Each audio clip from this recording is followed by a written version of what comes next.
Bonjour et bienvenue dans le podcast Le Reflet des Contes, le premier podcast qui relie contes et développement personnel.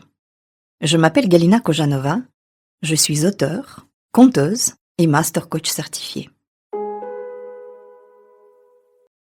Tristan parvint le premier sur la rive, mais au moment d'y plonger son seau, il sentit quelque chose bouger sur la surface de l'eau. Le lac grouillait de créatures étranges. Oh! Et puis un jour, une nouvelle collègue est venue rejoindre l'équipe. Bref, en quelques mois, l'équipe n'est plus la même.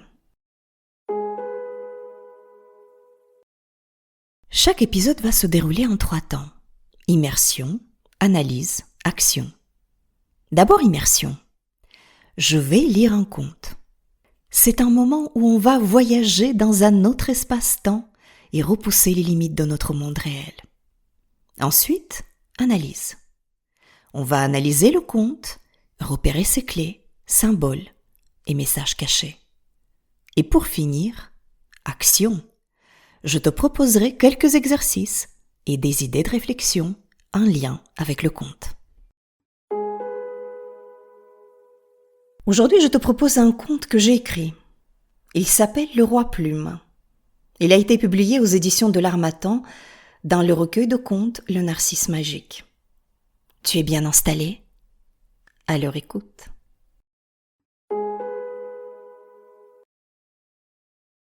Il était une fois un roi terrible. Il était assoiffé de pouvoir et de richesse et avait l'esprit tourmenté.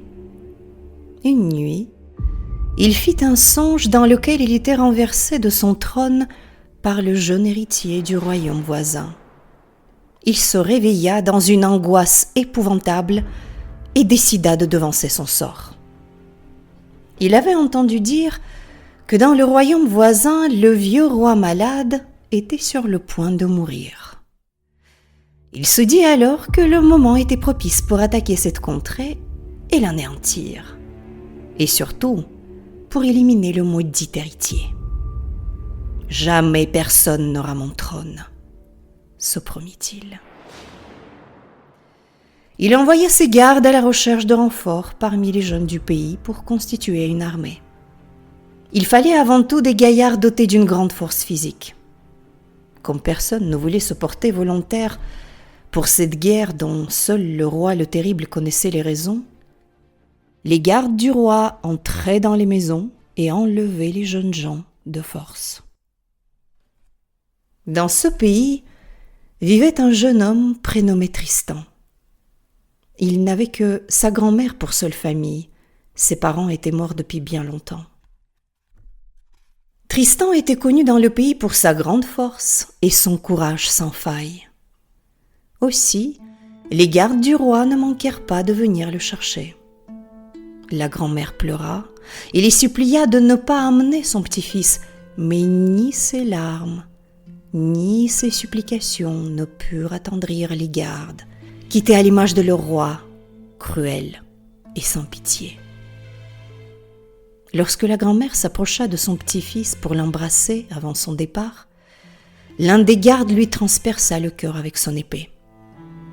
Avant de tomber à terre, la vieille femme parvint à glisser un petit objet dans la main de son petit-fils. C'était une plume, toute petite et légère. « Ne la perds pas », murmura-t-elle dans un dernier soupir. La mort dans l'âme, Tristan jura de venger sa grand-mère, quel qu'en soit le prix. Le lendemain, l'armée du roi terrible se mit en route. Sa mission était on ne peut plus claire. Il fallait s'emparer du royaume voisin et tuer tous ses habitants sans épargner personne, ni vieillard, ni femme, ni enfant. Ensuite, le royaume devait être pillé et l'ensemble du butin rapporté au roi terrible. Ce dernier escomptait d'ailleurs une victoire rapide sur cette contrée pacifique qui ne possédait aucune armée et dont le souverain était sur le point de mourir. Les soldats marchaient d'un pas assuré, convaincus, eux aussi, de leur victoire prochaine car chacun voulait rentrer vite à la maison. À l'approche du soir, Le chemin devint sinueux et un épais brouillard obligea la troupe à ralentir. Il faisait déjà nuit et on ne voyait pas grand-chose alentour. L'air devint humide et froid, et le brouillard plus dense encore. Néanmoins, les soldats parvinrent à distinguer les abords d'un lac. Ils se dirent que c'était un endroit idéal pour passer la nuit et commencèrent à s'installer. Pendant que les uns étaient occupés à allumer les feux de camp, les autres partirent chercher de l'eau dans le lac. Tristan parvint le premier sur la rive, mais au moment d'y plonger son seau, il sentit quelque chose bouger sur la surface de l'eau. Le lac grouillait de créatures étranges. Tristan recula, effrayé. Ces créatures avaient une apparence humaine, mais leur teint blafard, presque violacé, que l'on parvenait à distinguer à la lumière des feux de camp, faisait penser à des êtres sans vie. Ces créatures semblaient chuchoter quelque chose tout en faisant signe aux voyageurs de s'approcher. Tout doucement, les soldats se levèrent et, comme de véritables somnambules, marchèrent droit vers le lac. Sans même ralentir, ils entrèrent dans l'eau et bientôt les premiers commencèrent à sombrer au fond du lac. Tristan lui-même fut sur le point d'y plonger quand soudain il sentit quelque chose lui chatouiller la paume de la main. C'était la petite plume. Il se réveilla en sursaut et vit ses camarades qui se noyaient. Il comprit tout de suite le dessein maléfique des habitants du lac. Alors il donna un grand coup de poing sur la surface de l'eau stagnante pour faire taire ces horribles créatures. Ses camarades se réveillèrent et tous ensemble, ils rebroussèrent chemin, loin du lac ensorcelé.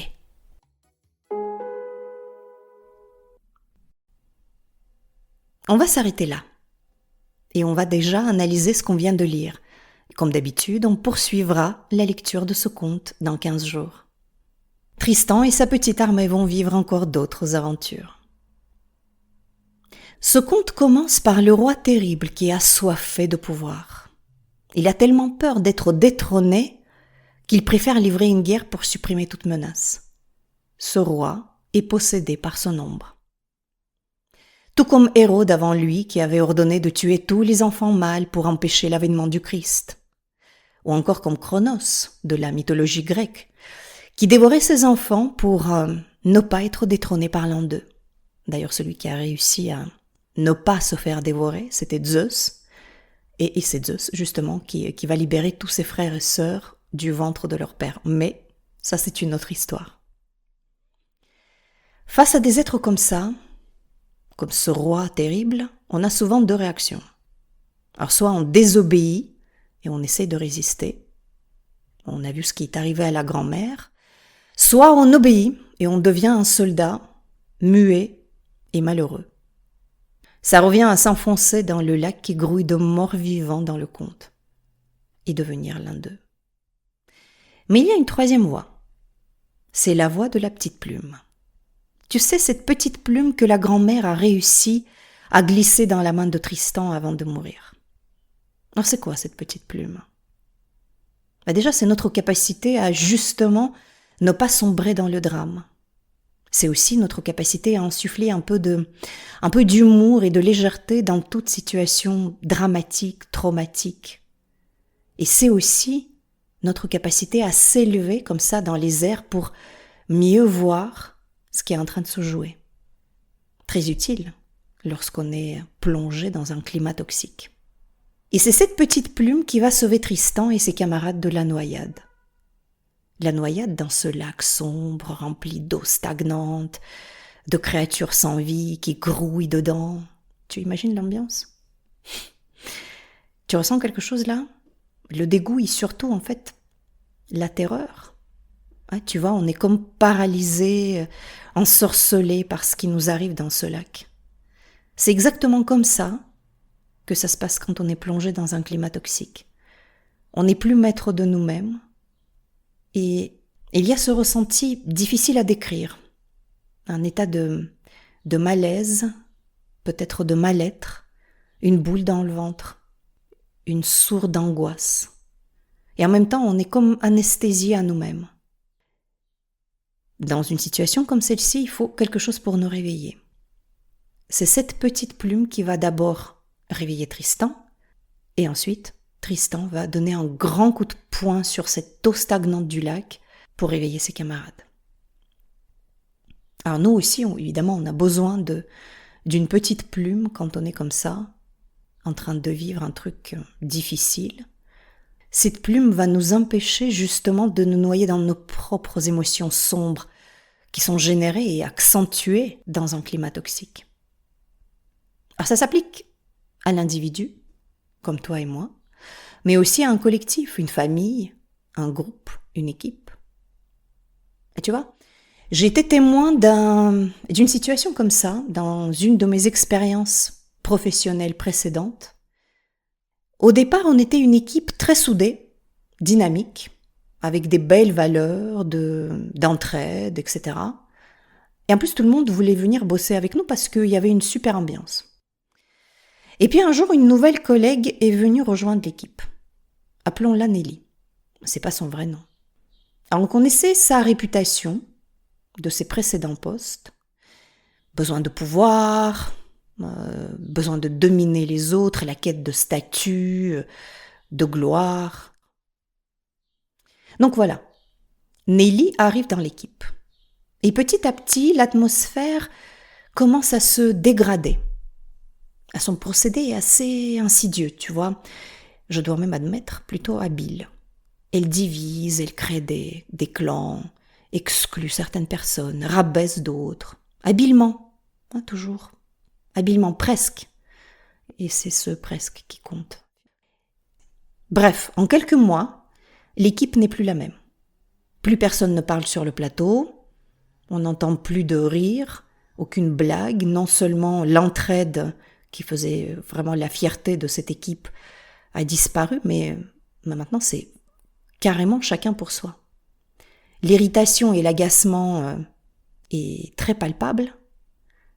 On arrive comme ça sur le plateau, on le ressent vraiment. Tu vois, c'était comme si l'ombre avait tout envahi. Tu vois ce que je veux dire ? Plus de joie, plus de légèreté, plus rien. Et tout ça, ça s'est passé en quelques mois. Collectivement, on était tous en train de sombrer dans les eaux de ce lac ensorcelé, en fait. Les émotions négatives sont extrêmement contagieuses. Il y a un livre de Daniel Goleman qui explique très bien ça. Le livre s'appelle L'intelligence émotionnelle et on parle des émotions négatives qui arrivent à se propager à une vitesse grand V. Et nous étions en train d'expérimenter ça justement dans toute sa splendeur, dans toute son ampleur. Voilà. Plusieurs équipiers ont décidé de changer de poste précipitamment un peu et personne finalement ne voulait plus venir travailler dans cette équipe. Tu dois te demander si on était sorti de ce marasme et surtout comment. Alors en fait, une petite plume est venue nous sauver. Une équipière, pas comme les autres, qui a eu la lucidité et la présence d'esprit de donner justement un gros coup de poing sur la surface de ce lac en dénonçant le comportement de Nelly. Ça a réveillé tout le monde. On a tous pris conscience qu'on marchait, mais telle une armée ensorcelée, vers le fond du lac maléfique qui grouille de créatures sans vie. Et quand on s'est réveillé, on a vu les dégâts sur l'équipe, oui. Et puis chacun a vu les dégâts sur soi. Et l'ombre de chacun était ressortie et avait pris le pouvoir. Et la lumière s'était mise en veilleuse. Et tu vois, sur le plateau, en fait, entre nous, on était en train de communiquer entre nos ombres. En fait, cette petite plume, c'était une personne hypersensible, au sens que Fabrice Midal met derrière ce terme. C'est-à-dire une personne qui a des antennes puissantes qui captent toutes les situations et émotions avant les autres. Et j'ai envie de dire, chacun d'entre nous peut et même doit cultiver cette hypersensibilité pour tout un tas de raisons. Mais pour ça, il faut lire le bouquin de Fabrice Midal qui s'appelle « Suis-je hypersensible ?» Je mettrai les références dans les notes de cet épisode. Donc je disais, il faudrait cultiver son hypersensibilité pour tout un tas de raisons, mais aussi pour être capable de justement mettre fin à ce type de situation où règne le marasme et le climat toxique qui est délétère. Et cette hypersensibilité qu'on va développer, en fait, notre petite plume, elle va nous aider à éveiller notre conscience et de s'élever toujours plus haut. C'est vraiment chouette. Dans une équipe, on peut aussi cultiver notre hypersensibilité collective. Tu vois, une idée, ça serait de savoir détecter des signaux faibles, des choses qui ne tournent pas rond dans l'équipe, des petites antennes. Savoir en parler, savoir donner un coup de poing sur l'eau stagnante et surtout faire attention à l'autre, aux autres. C'est quelque chose qu'on n'a pas vraiment su faire. Et tu vois, une idée serait de travailler tous ensemble en équipe sur quelle est notre petite plume à nous, qu'est-ce qu'elle représente, comment on sait qu'on en a besoin, comment on l'active et comment on s'en sert. Tu vois, dans cette équipe, on se vantait avant l'arrivée de Nelly, d'être soudés et forts, mais on a pu voir combien tout ça était fragile. Mais bon, passons. Et alors, passons vers les exercices, justement. J'ai préparé 3 questions pour toi, si tu veux bien répondre à ces 3 questions. Donc la première est, est-ce que tu as déjà vécu ou travaillé dans un climat toxique, qui n'était peut-être d'ailleurs pas toxique pour d'autres, mais en fait pour toi il l'était. Et qu'est-ce qui s'était passé? La deuxième question est, comment tu t'en es sorti? Essaye de te rappeler les étapes que tu as dû franchir pour en sortir. Et la troisième question, quelle est ta petite plume à toi, si tu en as une? Voilà, et je remettrai bien sûr ces questions dans les notes de l'épisode. Si tu as envie de partager avec moi tes expériences et tes réflexions sur ce sujet, tes commentaires aussi, je t'invite à m'écrire par mail. Tu trouveras l'adresse dans les notes de cet épisode. Tu peux aussi me trouver sur LinkedIn ou Instagram. Et j'ai aussi mis les liens dans les show notes, bien sûr, de mes comptes. J'aime beaucoup recevoir le feedback de mes auditeurs et je réponds toujours. Si tu veux aller plus loin et entamer un coaching avec moi, je te donne rendez-vous sur mon site, lerefletdescomptes.fr. Une séance de 30 minutes est offerte. Il y a un bouton de prise de rendez-vous sur le site. On se retrouve dans 15 jours pour la suite de ce merveilleux conte et une nouvelle expérience sur le chemin de la connaissance de soi. Si cet épisode t'a plu, n'hésite pas à le partager autour de toi. Ça aidera à faire connaître le podcast. Merci de m'avoir écouté. Je crois que les contes peuvent nous aider à devenir les créateurs de notre vie. Créer son conte, sa vision, c'est une étape essentielle pour prendre sa vie en main. Dans ce podcast, j'aimerais t'offrir des outils pour écrire ton conte à toi, celui qui te permettra de créer ton avenir. Car si tu ne le fais pas, qui le fera? À très vite pour un conte.